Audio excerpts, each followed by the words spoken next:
Hello ladies and gentlemen, boys and girls, and welcome back to another great edition of Lifeline. Last episode we were crafting a compass so we can head back out and try and make it towards the peak today. Taylor seems to be really pushing to head to this peak for some weird reason, so I think we're just going to go forth and just let him do his thing. I'm not going to stop him. I'm at the point now to where I've played it as safe as I possibly could. And Taylor just wants to keep adventuring, so we're going to let him do his thing. And voila, he says, I magnetized the needles, attached them to a featherweight disc of plastic MRE paper, mounted it all on a bent paper clip, and couched the whole assembly in a piece of PVC tubing. It may not be pretty, but it seems to actually work. By which I mean it points toward the peak and tells me that's north, which is better than my suit compass can do. Score 1 for the indoor kid. Alright, my compass and I are heading north. Weird peak or bust? I'll message you after a while. About, I'd say 3 hours or so, give or take, has gone by. Alright, I reached this point yesterday having detoured around the rim of a little crater. This was where I was realizing that my IEVA suit compass was all screwy, even though I was probably 5 miles from the wreck. That's like 8 kilometers. I'm trying. I really am. And that's still the case today. The suit compass is nuttier than 2 squirrels in a winter food hoarding competition. My homemade compass, on the other hand, seems to be working perfectly. Maybe they should have had me scratch build the Varia too. It might have stayed in one piece that way. Ugh, that joke went a little dark right in the middle of me telling. Sorry about that. Once again, I don't feel like I'm any closer to the peak. Once again, I'm questioning whether to keep going. And I put, go ahead and keep going. Because, you know what, like I said, he really wants to keep going. So, yeah, right. Plenty of daylight ahead of me. Finite amount of moon. If I keep putting one foot in front of the other enough times, I'm bound to get someplace. Or die trying. That's kind of nerve-wracking. About another hour or two has gone by. Well, the good news is I haven't died trying. The bad news is I honestly can't tell whether I've gotten any closer. It's as if time and space and perspective have all taken a little vacation in the vicinity of this weird peak. One moment I'll look up and think, hey, I'm almost there. And then I'll blink and it'll all seem like it's 10 miles away again.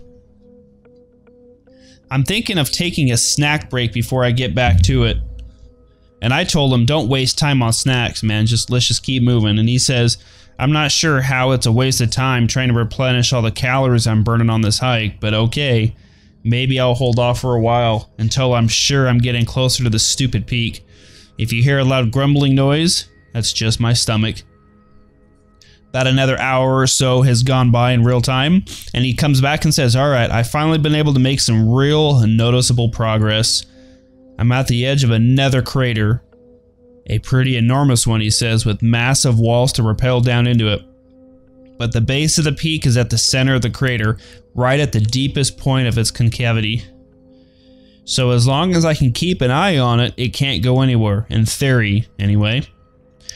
It's a long way down into that crater, and I've got no climbing equipment, obviously. Can I get down safely? Will I ever get back out? What do you say? Ready to find out? Yep, go for it, or nope, turn back now. And I told him turn back. My adventurous side wants him to go in there, and the other half of me is like, I don't want him to get hurt. I sense him getting hurt, so I told him to turn back now. He goes, you're kidding, right? I've come all this way. You're not seriously suggesting that I give up now? You had an option of I was kidding or I was serious, give up. And I put, I was kidding. It was a joke, man. See, ha ha ha ha ha. He was like, oh, phew. I thought we'd established a pretty good rapport over the last couple of days, but you seriously had me going for a minute there. Yeah, of course I'm going down there. This is what it's all been leading up to. Oh, God. Taylor is busy. I've scouted out the crater walls in scouting out distance and found a section with a decent amount of crags and footholds. I guess in the absence of nylon ropes and carabiners, a few shallow divots in the rock is as good as it's gonna get. I mean, what's the worst that can happen? I end up sawing off my arm with a blunt Swiss Army knife like the 127 hours guy? Yes, that actually does sound like the worst that could happen. Wish me luck. So I told him good luck climbing, because I don't want to tell him break a leg. I mean, obviously you tell people, hey, break a leg, but in this case he really probably can and would break a leg, so I just told him good luck climbing. He says, thanks. Unfortunately, I think I'm actually going to need it. This would probably be easier if I wasn't talking to you. No offense, I just really ought to concentrate. If you never hear from me again, it's because I pulled 127 hours just like I was afraid of. Not sure what that translates to in metric terms. Hopefully it sounds more impressive. 49,087 mega minutes or something.